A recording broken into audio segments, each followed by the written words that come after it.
अष्टावक्र गीता का 7वां अध्याय हमें एक बहुत ही गहरे दर्शन की तरफ ले जाता है।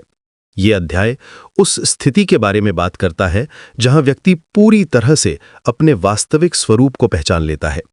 जब राजा जनक अष्टावक्र से पूछते हैं कि आत्म साक्षात्कार के बाद क्या होता है, तो अष्टावक्र का जवाब बेहद सरल लेकिन गहरा है।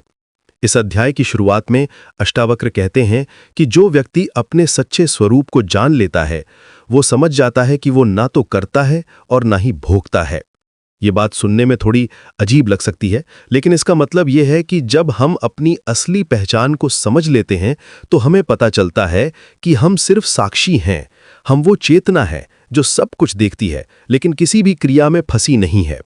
ये कॉन्सेप्ट थोड़ा कॉम्प्लेक्स लग सकता है, लेकिन एक सिंपल एग्जाम्पल से समझते हैं। जैसे आप एक मूवी देख रहे हैं, स्क्रीन पर बहुत सारी चीजें हो रही हैं, एक्शन, ड्रामा, इमोशंस, लेकिन आप जानते हैं कि आप सिर्फ देख रहे हैं, आप मूवी का हिस्सा नहीं हैं।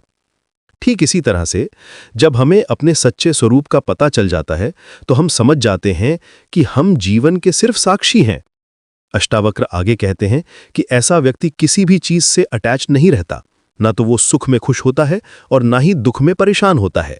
ये डिटैचमेंट का मतलब ये नहीं है कि वो इमोशनलेस हो जाता है या फिर दुनिया से भाग जाता है, बल्कि इसका मतलब ये है कि वो समझ जाता है कि सुख और दुख दोनों टेम्पररी हैं और वो इन सब से ऊपर है। इस स्टेट में पहुंचा हुआ व्यक्ति परफेक्टली बैलेंस्ड रहता है। वो जानता है कि जो कुछ भी हो रहा है वो प्रकृति का खेल है। वो अपने आप को इस खेल का प्लेयर नहीं बल्कि ऑब्जर्वर मानता है। ये बहुत ही पीसफुल स्टेट है जहां कोई टेंशन नहीं है, कोई स्ट्रगल नहीं है। अष्टावक्र एक बहुत ही इंटरेस्टिंग बात कहते हैं कि ऐसा व्यक्ति कभी भी ये नहीं सोचता कि मैंने ये किया या मुझे ये मिला। वो जानता है कि सब कुछ अपने आप हो रहा है। ये ईगो का कंप्लीट डिसोल्यूशन है। ईगो वो चीज है जो हमेशा क्रेडिट लेना चाहती है अच्छे कामों का और ब्लेम करना चाहती है दूसरों को बुरे कामों के लिए। लेकिन जब ईगो डिसॉल्व हो जाती है तो व्यक्ति को पता चल जाता है कि वो सिर्फ एक मीडियम है। जैसे एक फ्लूट से म्यूजिक निकलती है, लेकिन फ्लूट ये क्लेम नहीं करती कि मैंने म्यूजिक बनाई। म्यूजिक तो म्यूजिशियन बनाता है, फ्लूट सिर्फ एक इंस्ट्रूमेंट है। ठीक इसी तरह हमारे थ्रू जो भी एक्शंस होते हैं वो यूनिवर्सल कॉन्शियसनेस के थ्रू होते हैं।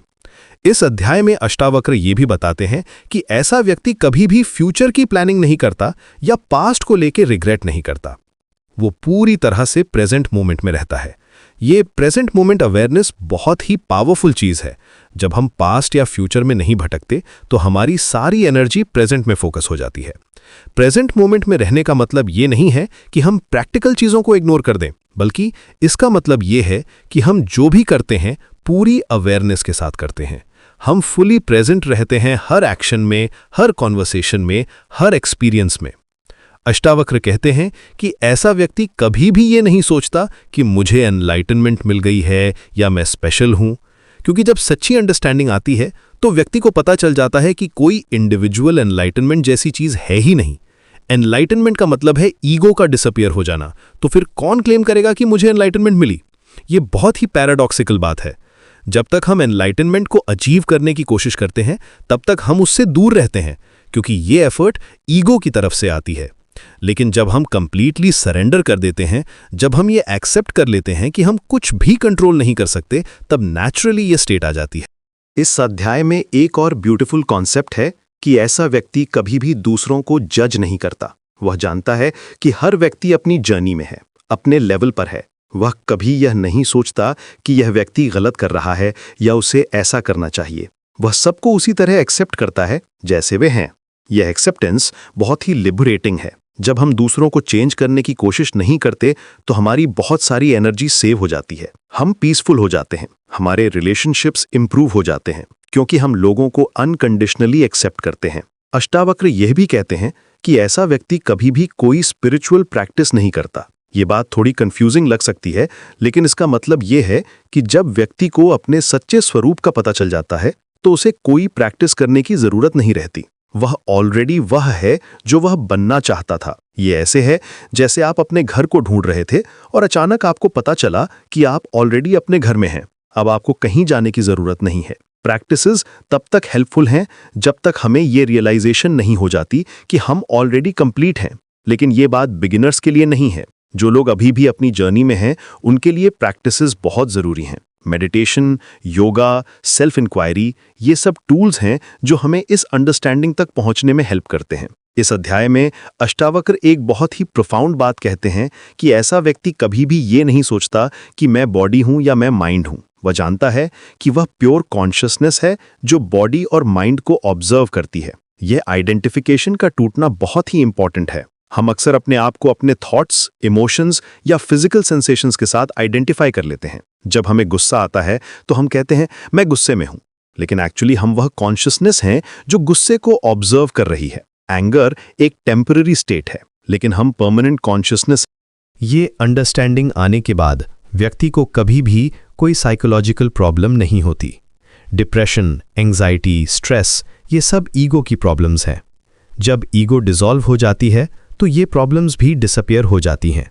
व्यक्ति नेचुरली पीसफुल और कॉन्टेंट रहता है। अष्टावक्र कहते हैं कि ऐसा व्यक्ति कभी भी डेथ से नहीं डरता, क्योंकि वो जानता है कि वो इमॉर्टल कॉन्शियसनेस है। बॉडी मर सकती है, लेकिन कॉन्शियसनेस कभी नहीं मरती। ये फियर ऑफ डेथ का कंप्लीट एलिमिनेशन है। डेथ का डर एक्चुअली सबसे बड़ा डर है जो हमारे अंदर होता है। बाकी सारे डर इसी से निकलते हैं।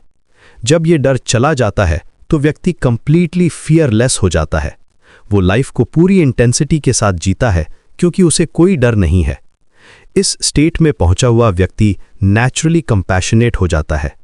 ये कंपैशन कोई फोर्स्ड चीज नहीं है, बल्कि नेचुरल ओवरफ्लो है। जब व्यक्ति को पता चल जाता है कि सब कुछ एक ही कॉन्शियसनेस का मैनिफेस्टेशन है, तो वो सबके साथ कनेक्टेड फील करता है। ये कनेक्शन सिर्फ ह्यूमंस के साथ नहीं, बल्कि पूरे यूनिवर्स के साथ होता है। ट्रीज, एनिमल्स, रिवर्स, माउंटेन्स, सब कुछ उसे अपना लगता है। ये यूनिवर्सल लव की स्टेट है जहां कोई सेपरेशन नहीं है। अष्टावक्र ये भी बताते हैं कि ऐसा व्यक्ति कभी भी कोई डिजायर नहीं रखता। ये बात थोड़ी एक्सट्रीम लग सकती है, लेकिन इसका मतलब ये है कि वो कंटेंट है जो भी है। वो जानता है कि हैप्पीनेस एक्सटर्नल चीज़ों से नहीं आती, बल्कि हमारे अंदर ऑलरेडी प्रेजेंट है। डिज़ायर्स का मतलब ये नहीं है कि व्यक्ति कुछ भी नहीं करता। वो नॉर्मल लाइफ जीता है, लेकिन अटैचमेंट के बिना। वो एंजॉय करता है जो मिलता है, लेकिन क्रेव नहीं करता जो नहीं मिलता। ये बहुत ही बैलेंस्ड अप्रोच है। इस अध्याय का कंक्लूजन ये है कि जब व्यक्ति अपने सच्चे स्वरूप को जान लेता है तो वो परफेक्ट पीस में रहता है। उसे कहीं जाना नहीं है, कुछ बनना नहीं है, कुछ अचीव नहीं करना है। वो ऑलरेडी कंप्लीट है। ये स्टेट कोई इमेजिनेशन नहीं है, बल्कि हमारी नेचुरल स्टेट है।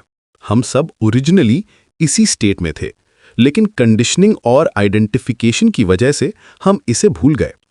स्पिरिचुअल जर्नी का मतलब कुछ नया पाना नहीं है, बल्कि अपनी ओरिजिनल नेचर को रिमेंबर करना है। अष्टावक्र गीता का ये 7वां अध्याय हमें दिखाता है कि एनलाइटनमेंट कोई डिस्टेंट गोल नहीं है। ये हमारी प्रेजेंट रियलिटी है, जिससे हमें सिर्फ रिकॉग्नाइज करना है। जब ये रिकॉग्निशन होती है तो लाइफ कंप्लीटली ट्रांसफॉर्म हो जाती है।